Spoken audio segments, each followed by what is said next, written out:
Assalamualaikum warahmatullahi wabarakatuh. Perkenalkan, nama saya Mila Izzati Putri.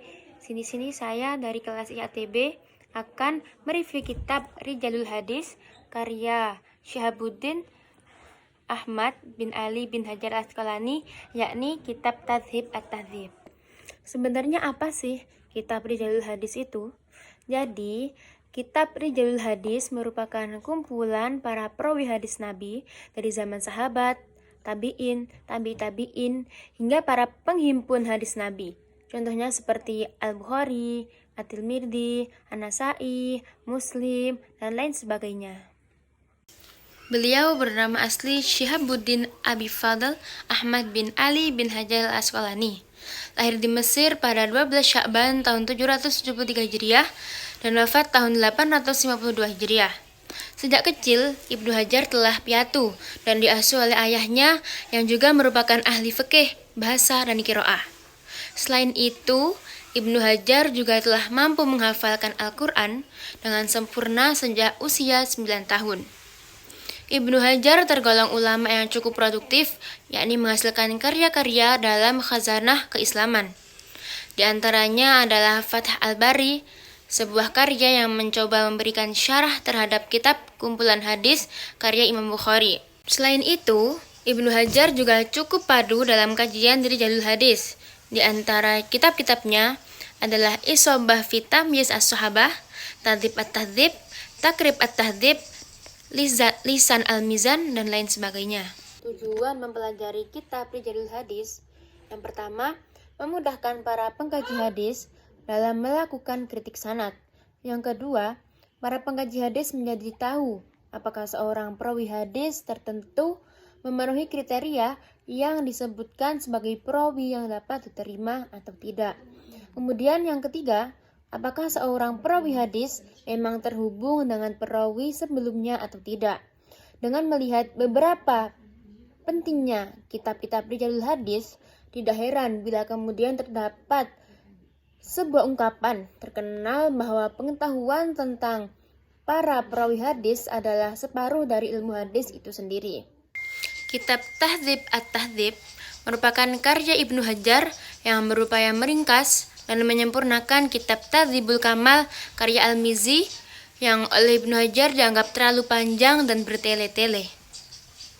Sebagaimana yang dituliskan dalam mukaddimahnya, bahwa Ibnu Hajar meringkas banyak bagian dari Tadhibul Kamal yang berupaya menonjolkan penjelasan tentang jahar dan takdilnya, dan membuang penjelasan lain yang dianggap bertele-tele, seperti hadis-hadis yang tidak memiliki keterkaitan.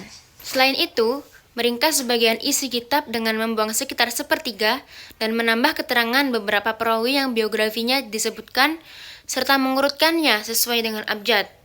Ibnu Hajar tidak membuang atau meringkas biografi yang terlalu pendek. Ibnu Hajar juga tidak mengurutkan urutan guru sesuai huruf abjad, karena hal itu akan merusak urutan usia, sehingga didahulukan yang paling banyak dijadikan sandaran. Kitab Tadhib At-Tahdzib ini dimulai dengan abjad Hamzah dengan perawi bernama Ahmad dan dengan huruf mim yang namanya Muhammad.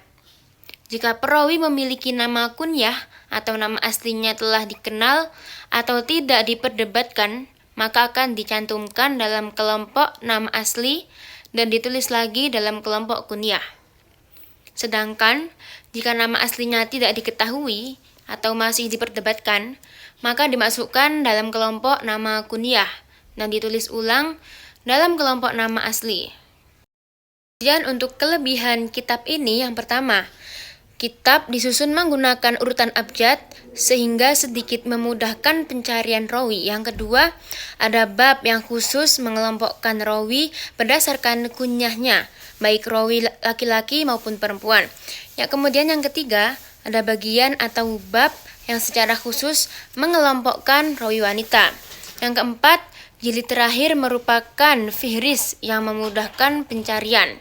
Kemudian untuk kekurangannya, yang pertama, banyak terjadi inkonsistensi kritik atau seleksi dalam penulisan karena sebagaimana diakui bahwa karya ini merupakan ringkasan kitab sebelumnya, sehingga data-data yang telah ada sebelumnya masih menjadi rujukan utama, meskipun juga tidak dinafikan adanya penambahan penilaian pada beberapa rawi. Kemudian yang kedua, sering menisbatkan kritikan langsung berdasarkan penilaian ulama yang masa hidupnya jauh lebih lampau dari Ibnu Hajar tanpa menyebutkan persambungan rentetan kritikus-kritikus sebelumnya. Bahkan, terkadang tanpa penjelasan alasan mengapa seorang rawi dinilai jar. Yang ketiga, terkadang masih mencantumkan pembahasan yang panjang lebar mengenai seorang rawi, namun tidak ada data yang jelas sebagaimana diharapkan dalam mukadimahnya. Kemudian yang keempat, dalam mengkaji atau menggunakan kitab Tahdhib at-Tahdhib, dirasa masih ditemui kesulitan. Masih diperlukan kitab-kitab seperti Tarikhur Ruwah atau kitab Tabaqoh yang urutannya berdasarkan kurun waktu, bukan abjad. Mungkin sekian dari saya. Mohon maaf bila ada kekurangan. Baik, terima kasih. Wassalamualaikum warahmatullahi wabarakatuh.